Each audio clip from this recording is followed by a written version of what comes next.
Today we are going to make simple chamcham. It's a very easy version of the malai rolls that we made before, but this is quite easy, and for starters people should make this, and when you're confident making this, then you can make the more complicated recipes. This is half a gallon of milk Chhena that already curded and strained. If you don't know how to make Chhena, then there's a separate video for that. So this is already made Chhena. I made it last night and it's ready to be processed. If when we make the Chhena, if we are not going to use it straight away next day, then we can put in a plastic container, seal the lid, and keep it in the fridge. It will last for a couple of days.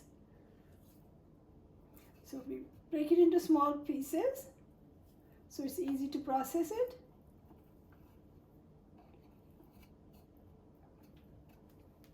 And since chamcham are not going to remain in the syrup, it's going to need a little bit more firmness to hold on its own. So we add to half a gallon of Chhena, we add 1 teaspoon of Sooji, which is semolina.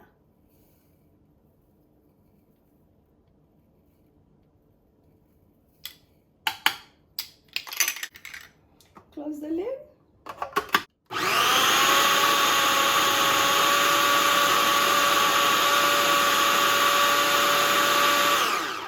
We process it until it becomes like a dough and in a clump.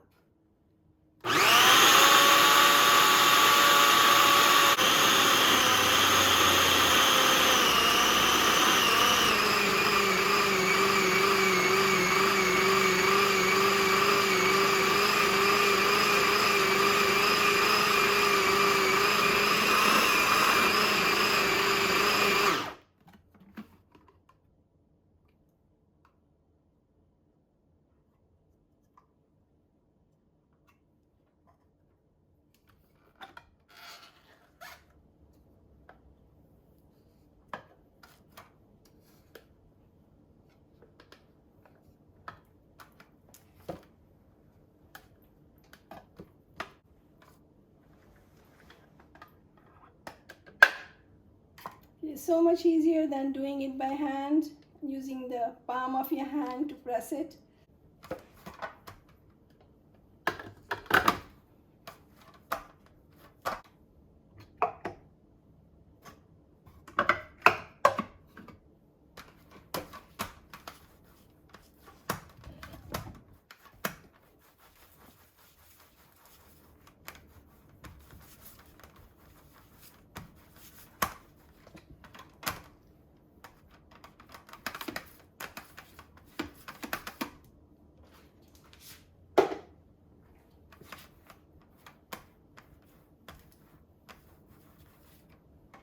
Then we break it into equal portions. I can do by hand, or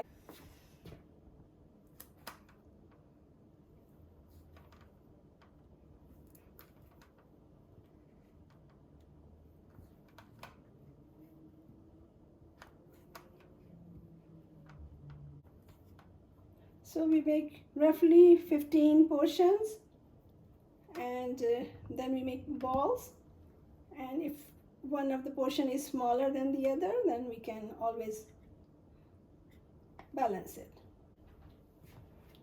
So make it round balls first.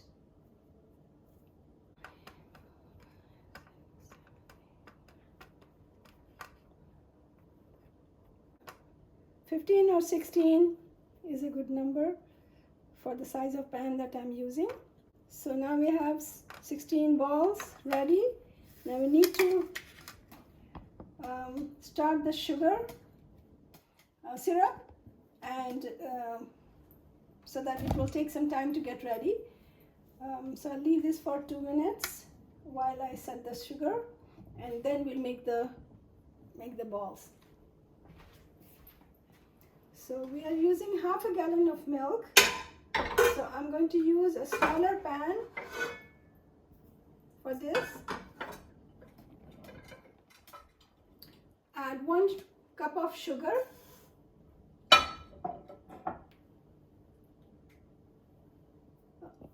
Cardamom seeds. Just a pinch of it. And 3 cups of water. So in the pan we have 3 cups of water and 1 cup of sugar. I'm using the smaller burner because the pan is small. So I use a smaller burner when I am using the smaller pan. The lid of this pan has a vent in it which I cannot use. So that's why I'm using this universal lid which is made of glass so I can see from it. And I have to turn it upside down to seal the pan. So while that is coming to a boil, I'm going to make these balls. I'm going to make it in a rugby shape, or you can say a cylindrical shape, like this, okay? So first we make it round and then we lengthen it. Press it down hard, release it, make it into a ball, and then we lengthen it.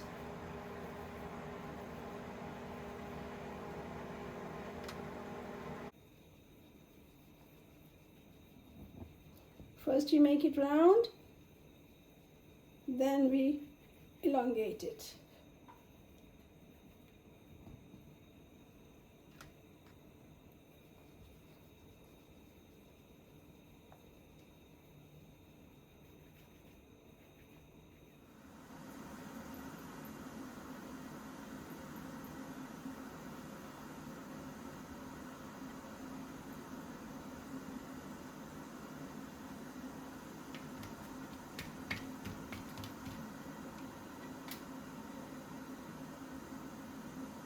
Try to make it as even as possible. Right now the difference doesn't seem much, but once it swells up, then you can see some very big, some very small.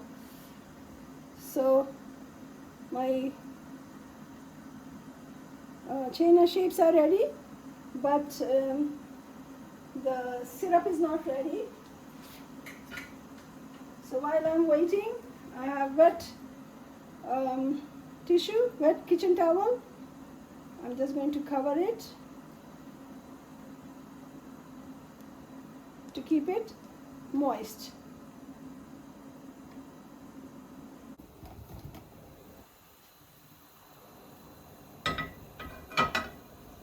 It's boiling. Shake around. Some of the syrup is, some of the sugar is still not dissolved.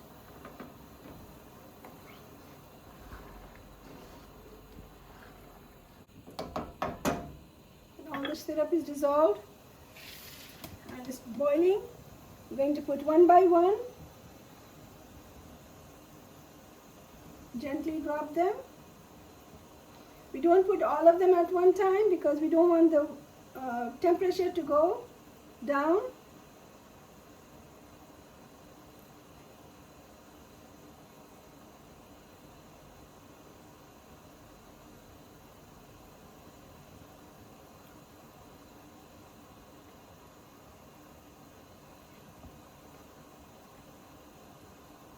So the ratio is 1 to 3 for anything you're making in the pan, because if you're making chamcham in the pan, it will lose a lot of water. Not only that, after 3 cups, I've boiled 1 cup of water in the microwave ready, just in case the water gets less, so we can pour in it. We always have to keep swirling them around so they keep the shape, and otherwise they all clump to one side and you can have uneven shapes. You have to make sure there's enough water that it is floating and it has room to expand all around. You can see the cardamom seeds in there, but you can always take the cardamom seeds out after it has soaked all the water with the flavor. This is the simplest mithai that someone can make. So if you are afraid to make malai chops or cream chops or rasmalai, then start with this. So let it boil for 5 minutes.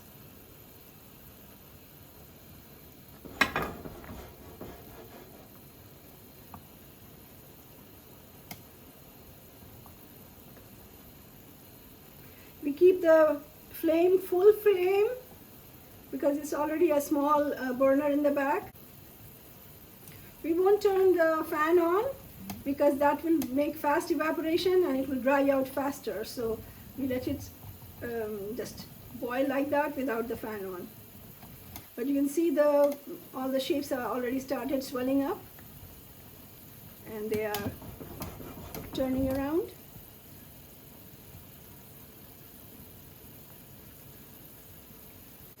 The reason we have to boil it for 5 minutes before we close the lid, because we want to make it firm around it and don't put any pressure until it is firmed up, because we don't want it to explode once we cover the lid.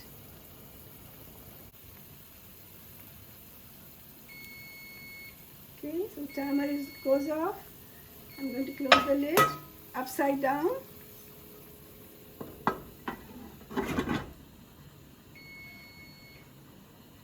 And set the timer up for 15 minutes.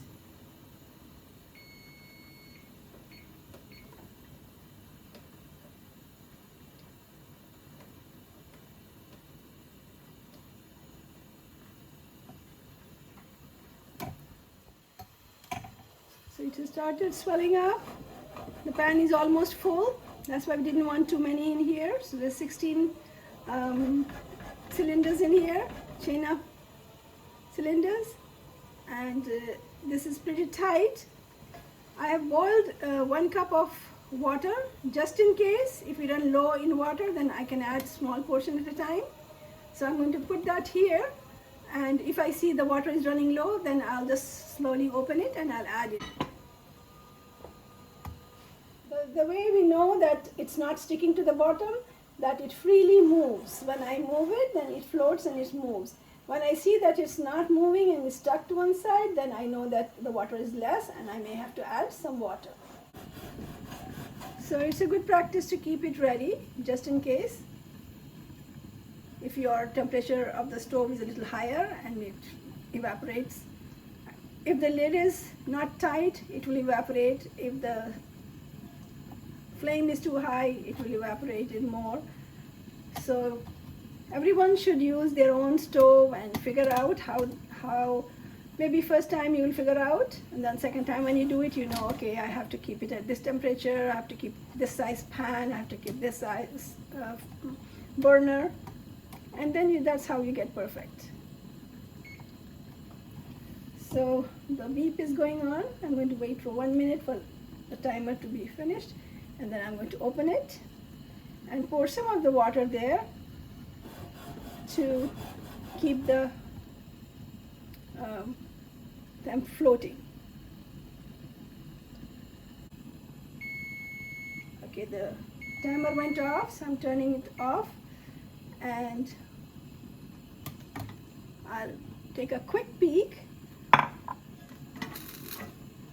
to see how the water level is. I think I could add some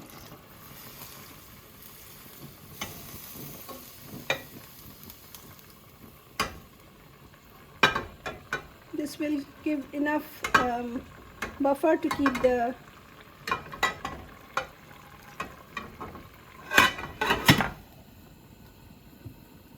let it come to boil again, and then I'll turn the heat off and put it on a cold surface to cool down naturally. It will take maybe 2, 3, 4 hours. Once it cools down, it will absorb the moisture that it needs to, the syrup that it needs to, and the excess one will remain there. So since I've added some more water, I'm going to let it boil for a little bit more.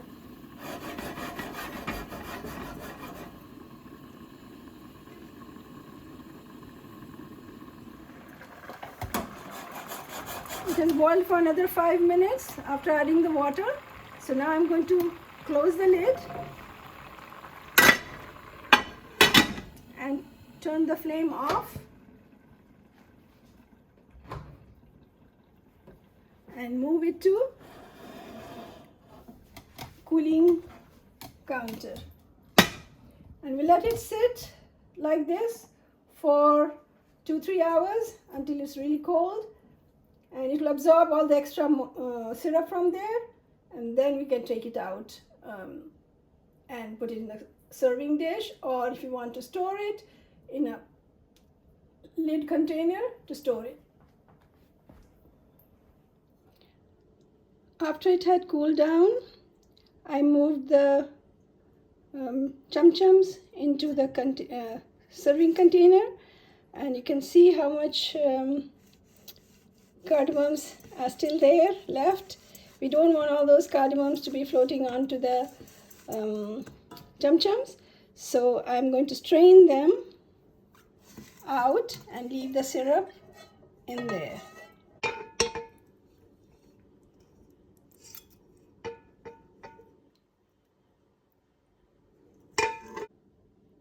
Take the cardamom seeds out,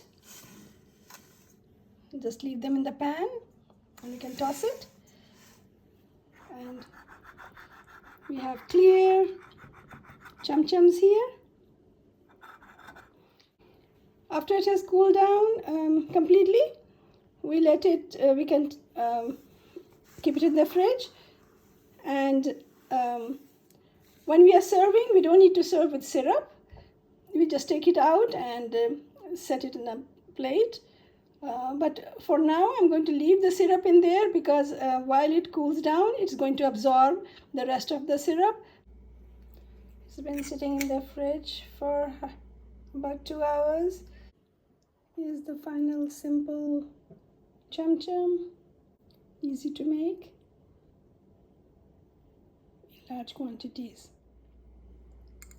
See if it has absorbed the syrup.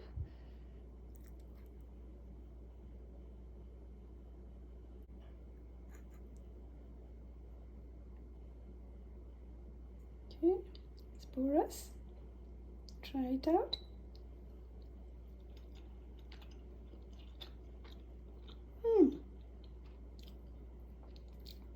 Not as sweet.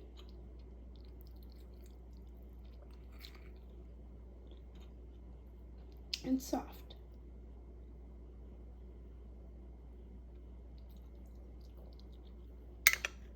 If someone wants a little bit more sweet, they can add more sugar, but I prefer very light sweet so that we can have as much as we want without feeling too guilty about it.